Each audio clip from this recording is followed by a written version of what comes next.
বিরোধী দলনেতা তার নিজের একেবারে গড় থেকে দাঁড়িয়ে শক্তি প্রদর্শন করেছেন। তমলুকে দাঁড়িয়ে তিনি 180-র কথা বলেছিলেন এবং আজকে হলদিয়ায় দাঁড়িয়ে 5% কথা বলছেন। কি এই 5%? তিনি বলছেন 5% হিন্দুরা যদি ভোট দেয় তাহলে 2026-এ তৃণমূল সরকারের পতন সম্ভব। এই কথাই বলছেন শুভেন্দু অধিকারী। তাপসী মণ্ডলের দলত্যাগের পর শক্তি প্রদর্শন শুভেন্দু অধিকারী ঠিক কি বলেছেন তিনি শোনাবো।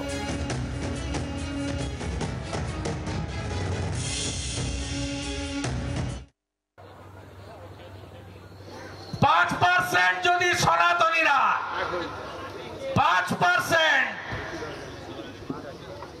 সিপিএম লড়ছে পারছে না। 84,000 ভোট সায়ন পেয়েছে, 83,000 হিন্দু ভোট দিতে যায় না। 30% হিন্দু, 65 থেকে 68% ভোট দিতে যায়। একটু দয়া করবেন, উল্টে দেব আমরা। শুভেন্দু অধিকারী বলছেন একটু দয়া করবেন, উল্টে দেব আমরা। কাদের কাছে বলছেন এই কথা? তিনি বলছেন যে 5% হিন্দুরা যদি ভোট দেয় তাহলে এই সরকারের পতন সম্ভব বলছেন শুভেন্দু অধিকারী। গত কয়েকদিন আগে তিনি তমলুক থেকে দাঁড়িয়ে 180-র কথা বলেছিলেন এবং আজকে হলদিয়ায় দাঁড়িয়ে শুভেন্দু অধিকারীর বক্তব্য 5% হিন্দুরা যদি ভোট দেয় তাহলে তৃণমূল সরকার উল্টে দেবেন তিনি। হুঁশিয়ারি শুভেন্দু অধিকারী। আর কি বলেছেন শোনাবো। মহারাষ্ট্রতে 19-এ ভোট পড়েছিল 61%, এবারে পড়েছে 66%। কামাল হয়ে গেছে। দিল্লিতে 10% লোক বাড়তি বাড়ি থেকে বেরিয়েছে, তাতেই ঝাঁটা সাপ। 25-এ গেছে কেজরিওয়াল, 26-এ যাবে। ঝাঁটা গেছে, একেও ঝাঁটিয়ে বিদায় করতে হবে এখান থেকে। दिल्ली का जीत हमारी है, 26 बंगाल का बारी है। শুভেন্দু অধিকারী আজকের বক্তব্য শুনলেন, কিন্তু তমলুক থেকে দাঁড়িয়ে শুভেন্দু অধিকারী যে 180 টার্গেটের কথা বলেছিলেন ঠিক কি বলেছিলেন তিনি শোনাবো।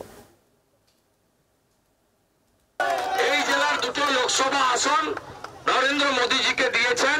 শপথ নিন, আমরা দেব 16, রাজ্যে হব 180 অন্তত, এবং মমতাকে প্রাক্তন করব। যোগী আদিত্যনাথের মতো পশ্চিম বাংলায়ও সুশাসন সুরক্ষা দেব। তমলুক থেকে দাঁড়িয়ে শুভেন্দু অধিকারী ঠিক কি বলেছিলেন সেই বক্তব্য আপনাদেরকে শোনালাম। সেই সঙ্গে শুভেন্দু অধিকারী আজকে 5% কথা বলছেন। 5% হিন্দুরা যদি দয়া করেন তাহলে এই সরকারকে তিনি উল্টে দেবেন এমনই বলেছেন শুভেন্দু অধিকারী। আমরা বিষয় নিয়ে কথা বলবো। তৃণমূল কংগ্রেস নেতা জয়প্রকাশ মজুমদার এই মুহূর্তে আমাদের সঙ্গে রয়েছেন টেলিফোন লাইনে। জয়প্রকাশ দা, আজকে শুভেন্দু অধিকারী তিনি বলছেন যে 5% হিন্দু যদি ভোট দেয়, তাদের সপক্ষে ভোট দেয়, তাহলে এই সরকারের পতন সম্ভব। আপনার মনে থাকবে তমলুক থেকে দাঁড়িয়ে তিনি কিন্তু 180 টার্গেটের কথা বলেছিলেন এবং আজকে 5% হিন্দুর দয়া চাইছেন তিনি। কি বলবেন আপনি?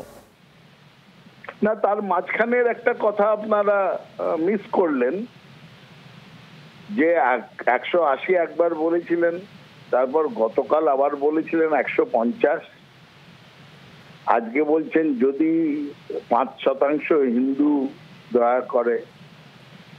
আসলে এগুলো অনেকটা এরকম যে পিসিমার যদি দাড়ি থাকতো তাহলে কি বলে ডাকতাম। এইসব স্পেকুলেশনের তো কোনো মানে হয় না।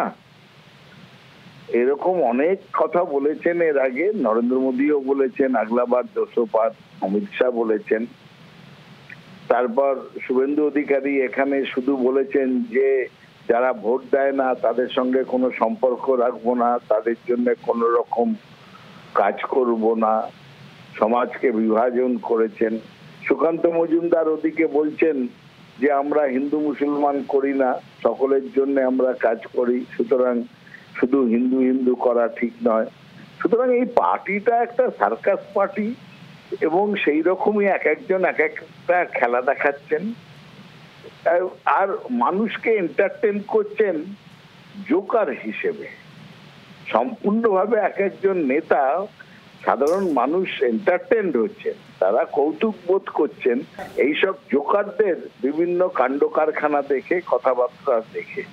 এতে আর যাই হোক না কেন, পশ্চিমবঙ্গে গঠনমূলক রাজনীতি হয় না, ভোট পাওয়ার তো হয়ই না।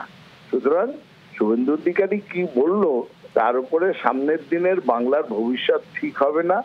বাংলার ভবিষ্যৎ এখন যেরকম বর্তমানে যেরকম মমতা বন্দ্যোপাধ্যায়ের হাতে আছে, সেরকম মমতা বন্দ্যোপাধ্যায়ের হাতেই থাকবে। ধন্যবাদ আমাদের সঙ্গে টেলিফোন লাইনে থাকার জন্য। জয়প্রকাশ মজুমদার তৃণমূল কংগ্রেস নেতা ছিলেন আমাদের সঙ্গে।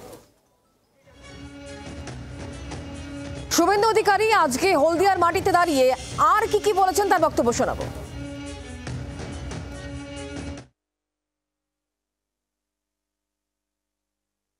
শুনুন, পশ্চিমবাংলায় গত ভোটে চৌর্যবৃত্তি করে এবং সাম্প্রদায়িক কার্ড খেলে তৃণমূল ভোট পেয়েছে 45.67, আমরা ভোট পেয়েছি 38.63, প্রায় 39, ওরা 46।